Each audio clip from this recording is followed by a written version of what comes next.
মোংলায় রাষ্ট্র মেরামতে বিএনপির ভারপ্রাপ্ত চেয়ারম্যান তারেক রহমানের দেওয়া ৩১ দফার লিফলেট বিতরণ করা হয়েছে।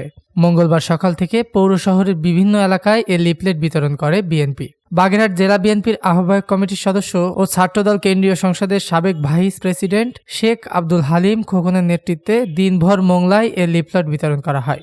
লিফলেট বিতরণকালে শেখ আব্দুল হালিম খোকন বলেন, ১৭ বছরের আন্দোলনের ধারাবাহিকতায় আমরা গত বছরের ১৩ জুলাই রাষ্ট্র মেরামতের লক্ষ্যে তারেক রহমানের দেয়া ৩১ দফার লিফলেট জনমানুষের কাছে পৌঁছে দিচ্ছি, যাতে সবাই এ সকল দফা সম্পর্কে জানতে পারে। আপনারা জানেন, বর্তমান সরকার রাষ্ট্র কাঠামো মেরামতের জন্য যে কয়েকটি সংস্কার প্রস্তাব দিয়েছেন, সেই সংস্কার প্রস্তাব যদি এই সরকার করতে চায় বছরের পর বছর লাগবে। তাতে অনির্বাচিত সরকার দীর্ঘদিন ক্ষমতায় থাকলে এদেশের উন্নয়ন ব্যাহত হবে।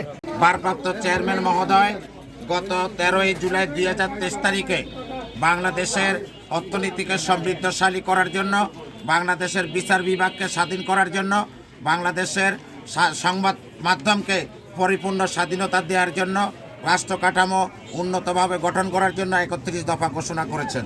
তিনি আরও বলেন, অনির্বাচিত সরকার দীর্ঘকালীন ক্ষমতায় থাকলে এদেশের উন্নয়ন ব্যাহত হবে, তাই দ্রুত সময়ের মধ্যে নির্বাচন দেওয়ার আহ্বান জানান তিনি। আমরা নির্বাচনী এলাকায় তারেক রহমানের উদ্দেশ্য ও আদর্শ বাস্তবায়নে নেতাকর্মীদের সাথে নিয়ে কাজ করে যাচ্ছি। এ সময় স্থানীয় বিএনপি নেতা ইমরান হোসেন সহ অন্যান্য নেতৃবৃন্দরা উপস্থিত ছিলেন। ডেস্ক রিপোর্ট, দৈনিক রানার।